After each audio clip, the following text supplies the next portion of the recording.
బాబు జన్మదిన సందర్భంగా క్యాడర్ అంతా రాష్ట్ర వ్యాప్తంగా కార్యకర్తలందరూ సంతోషంగా ఉన్నారు. ఎందుకంటే ఒక మంచి యంగ్ లీడర్ ఎన్టీ రామారావు గారి మనవడిగా, చంద్రబాబు నాయుడు గారి కుమారుడిగా మంచి పేరు తెచ్చుకున్నాడు. కార్యకర్తల్లో కష్టాల్లో పార్టీకి అండగా నిలబడ్డాడు. యువగణం ఒక వేడి పుట్టించింది. జనంలో ఒక కాన్ఫిడెన్స్ క్రియేట్ చేశాడు. ఈరోజు ఒక ఐటీ మంత్రి, ఎడ్యుకేషన్ మినిస్టర్ విద్యాశాఖను సమూలంగా నాశనం చేశారు. గత 5 సంవత్సరాలు 3, 4, 5 తీసుకుపోయి హై స్కూల్లో పెట్టేది నాశనం చేశారు. దాన్ని రివైవ్ చేస్తున్నారు. ఐటీ పెట్టుబడులు రాష్ట్ర చరిత్రలో ఇన్ని పెట్టుబడులు, పరిశ్రమలు, ఇన్వెస్ట్మెంట్స్ మొత్తం లక్షల కోట్లు వచ్చే దాంట్లో లోకేష్ బాబు గారితో కూడా కీలక పాత్ర పోషించాడు. అది నేనేమంటానంటే, వారసత్వాలు చెప్తే రావు. కొన్ని వారసత్వం పేరు చెప్పుకొని రాష్ట్రాన్ని నాశనం చేసిన వాళ్ళు ఉంటారు. కానీ లోకేష్ బాబు సిస్టమేటిక్గా పోవాలనే యువకుడు. మేము ఎన్టీఆర్ గారి దగ్గర పనిచేసేటప్పుడు గుడి నడకలు నడిచేటప్పుడు చూశాను.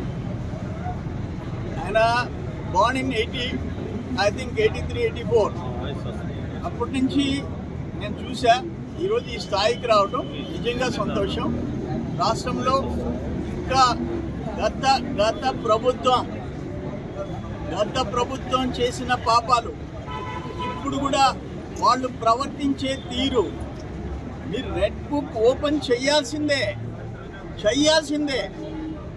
ఈ రాష్ట్రాన్ని నరకంలోకి నెట్టేసిన వాళ్ళకి గుణపాఠం చెప్పాల్సిందే.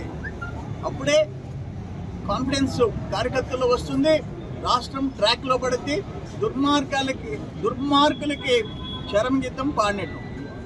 ఈరోజు తెలుగుదేశం జిల్లా కార్యాలయంలో మా జాతీయ ప్రధాన కార్యదర్శి, మరి రాష్ట్రానికి మంత్రివర్యులు, ఐటీ శాఖ, విద్యాశాఖకి ఆయన జన్మదినం ఒక పండగలాగా నాయకులందరం కలిసి, కార్యకర్తలందరూ కలిసి ఒక కుటుంబంలో జరిగే పండగలాగా ఈరోజు చేసుకుంటున్నాం.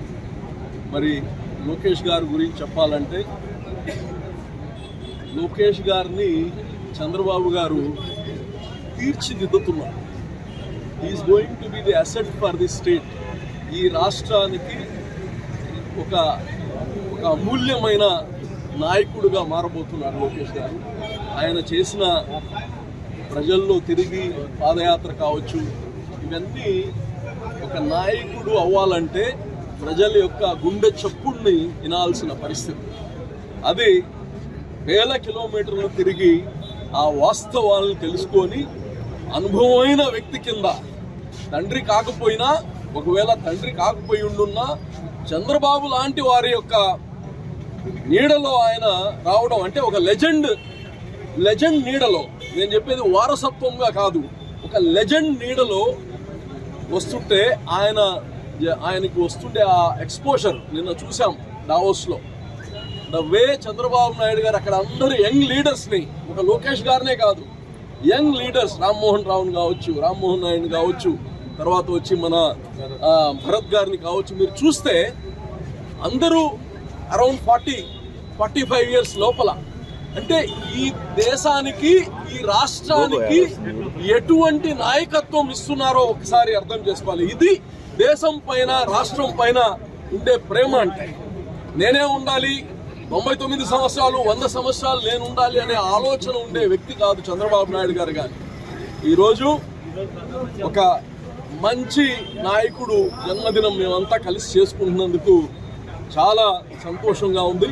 మరి నాయకులందరూ వాళ్ళ యొక్క అమూల్యమైన సమయం ఈరోజు మా పార్టీలో వచ్చి పార్టీ కార్యాలయానికి వచ్చి అందరితో సంతోషాన్ని పంచుకొని మరోసారి అందరికీ ధన్యవాదాలు.